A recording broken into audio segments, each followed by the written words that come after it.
All right, welcome back, Martin. Welcome to the fourth episode of the BenQ Business Chat, and I want to welcome everybody back again with us here on LinkedIn or YouTube, wherever you may be viewing today.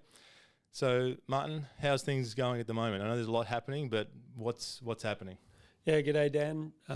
Good to talk to you again. Look, we're as busy as ever here. Things are going very well, and it's all hands on deck at the moment. Definitely hands on deck, and things are ramping up, especially offline events are especially getting much more prevalent, and everyone's wanting to get out there. Not so much in Victoria, obviously, but that's a whole other story. Yeah, it's good to see some good news coming out of Victoria. Hopefully they've been able to beat it, and we look forward to being able to see them again. Exactly. We're talking, and obviously we're being recorded here. So this is recorded on the 8th of June 2021, when Victoria's still in the midst of a lockdown, and hopefully they'll be out of that very soon, because there's lots of plans coming up for the rest of the year for Victoria especially. So last time on the business chat, we talked about hybrid working. So obviously very much still a hot button topic. Everyone's still tooling up with different technology and things like that to help them, whether they're working at home, in the office, or a bit of a hybrid between the two. But there's something even more sort of sinister happening behind the scenes that is quite a threat to our industry. So I've noticed lately in the media there's been a lot of press about how companies and businesses not being able to bring in their products like cars, technology, different consumables, not being able to be manufactured in different hubs around the world. So can you shed some light on it, and what's sort of happening out there? Yep. Yeah, it's definitely a current topic, and I see it more of a challenge than anything else. In our industry, as you know, Dan, there are challenges all the time. The current challenge is getting stock into the country, so importing into Australia in a timely manner in the quantity that we need. And a byproduct of the high demand that we're seeing these days of the pandemic is that there are product shortages. And the product shortages have been caused by a few factors, and they're not only isolated into our IT, audio, video, AV kind of industry, but it's starting to impact other areas now as well. As you've seen phenomena like IoT, the Internet of Things, more and more products and consumer items are being switched on to the internet, that kind of stuff. So a byproduct of the stay-at-home, work-from-home culture is that demand has spiked, especially in our industry. And with the spike in demand, there's been a spike in capacity, let's say.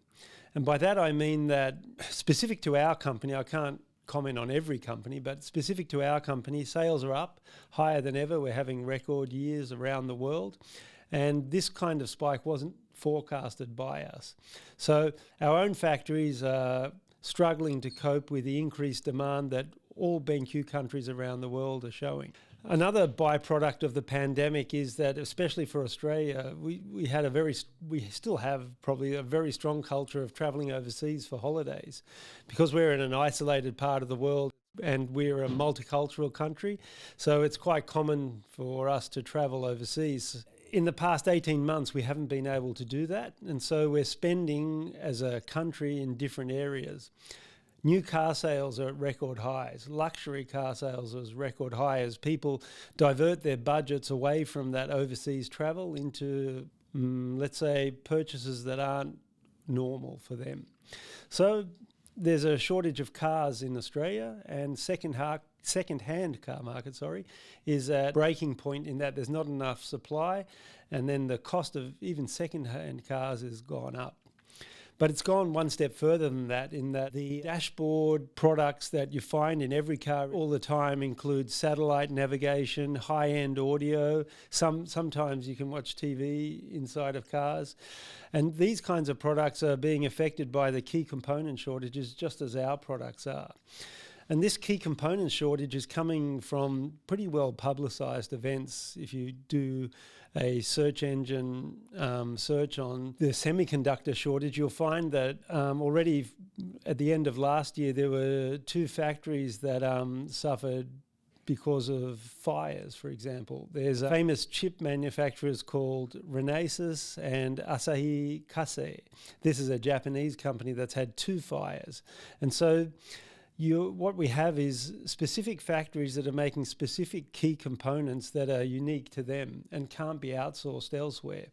And when the production ground to a halt, only companies that had stockpiles were able to produce. And as these factories are coming back online now, the back orders that were in the system from all kinds of companies, including ours, are slowly being filled, but they still can't keep up with demand. And now you have distributors and other companies of these key components who are hoarding the product and now selling them on the black market. And that's creating all kinds of separate issues as well. Yeah, look, there's a lot of issues, and it's for me it was sort of like it was somebody else's problem until now when it's hit our shores and everyone's starting to talk about it. And like I said, there's been a lot of media around it, but it's definitely starting to hit us hard, especially in a country that's quite removed from the rest of the world. As far as if you're talking about the US and mainland China, it's very, very far away, and obviously it takes a lot of logistics to get to us. So if there's a shortage or a key shortage of these components and a supply chain issue, we're getting hit quite hard. So what are the main causes of these issues in these shortages? Yeah, there's a famous Taiwanese chip manufacturer, TSMC, and in their production of high-end chips, they use a lot of water. And in the case of that factory in Taiwan, they're suffering because there's water rationing in Taiwan at the moment. The reason for that is that they're going through an unprecedented extended drought. And the dams are basically emptying and businesses and houses are being rationed in water, and so they don't have enough. And so they've had to scale back their production to maintain some kind of manufacturing, whereas not use too much water that's in a shortage there. And whether or not that's due to global warming or it's just a seasonal thing, it's open for debate, I guess. But at the end of the day, it is happening, it is real, and the prices for those products are now also going up, and that's also creating other issues as well. Yeah, look, it seems like there's a knock-on effect happening and especially when companies are hoarding products. I mean, the products are out there, but are they being released into the market in the right way, outside of the grey/black markets? It's becoming a real problem. But you touched on it before about our products, as in BenQ specifically. So how are BenQ products faring? So there's 2 answers to that question. The first one is global. The next one is local for here, for Australia and New Zealand. But globally speaking, we're experiencing problems because we just don't have enough. Our sales are so high that many countries are actually running out of stock. For BenQ Australia, we're in a better position than some BenQ countries in that we have, let's say, for this month at least, or this quarter, we have quite adequate stock.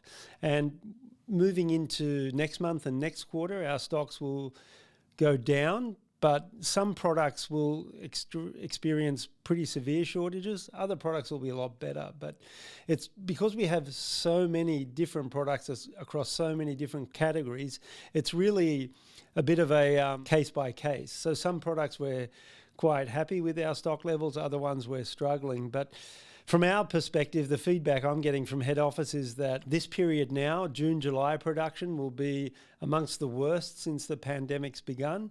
And moving in towards the second half of this year, our supply situation will improve. So that's good in terms of the quantity and the types of product we're getting. However, as we just touched on then, the raw material cost is increasing. So unfortunately, the cost of those new shipments that we're getting is going to go up. Definitely another flow-on effect that's going to hit us at some point or another. But we've spoken about these things. It all seems like doom and gloom, but let's be honest, there are some winners as well as some losers in this scenario. So can you point out maybe who is the winners and who are the losers? So in terms of our sales profitability, market shares, BenQ is definitely a winner in this case. So the whole phenomena of study from home, work from home, it's driven up demand for literally all of our products, which is great. So we're lucky in many respects because we have significant control over our supply chain. By that I mean that many of the core and the key components that are used in our products are manufactured in-house for us. So I'd classify us as a company that has good control over the way that we source the raw materials to manufacture our goods. However, as you know, the OEM market is also quite big, and there are many companies who don't have that control over their supply chain. And these are companies that are struggling.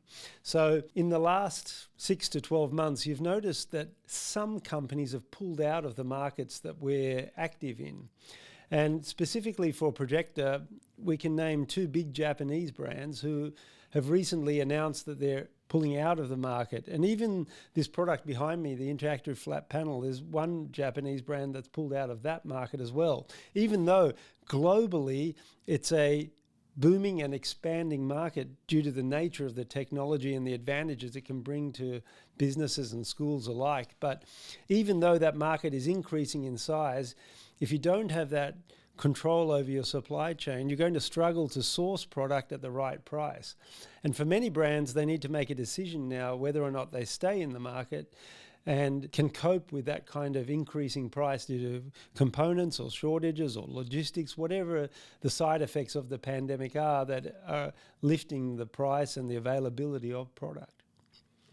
You alluded to a few companies that are sort of changing the way they're doing their business, or they may be exiting the market. But is there any interesting or sort of pivotal press releases or releases to the market that you've seen recently by different companies, maybe companies who are quite influential in the world? What are they saying about this whole supply chain issue?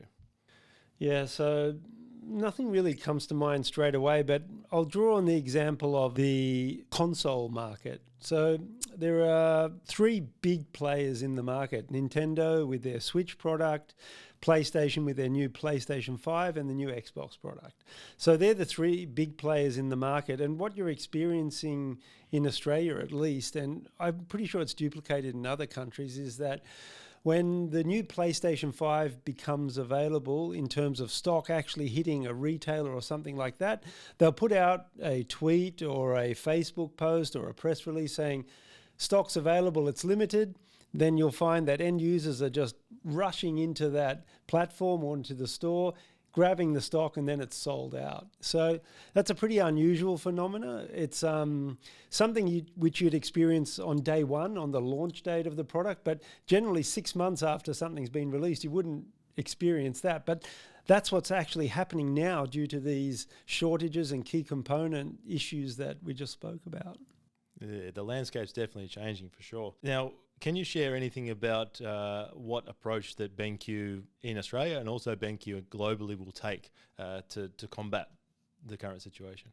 So we're working much closer with our partners, our premium partners, our managed partners in the channel now. We're trying to be as open as we can with the information that we have in terms of the delivery schedules and the quantities that we're getting.